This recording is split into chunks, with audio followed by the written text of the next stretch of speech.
আমরা যার কাছ থেকে জমিয়ত পেয়েছি সেই সমস্ত বুজুর্গ ব্যক্তিদের স্মরণ না করলে আপনারা ইতিহাসকে ভুলে যাবেন। ফুরফুরার দাদা হুজুর হযরত আবু বকর সিদ্দিক রহমতুল্লাহ আলাইহি, মাওলানা আকরাম খান সাহেব, এরা জমিয়তে বাংলা গঠন করেছিলেন।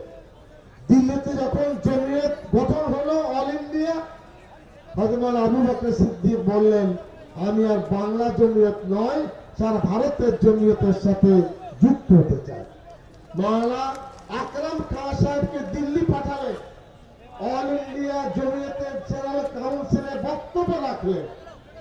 পরে আবার তিনি বাংলা জমিয়ত করলেন।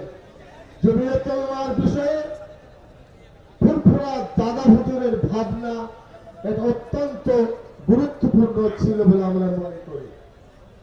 এরপরে খান বাহাদুর মোহাম্মদ জাম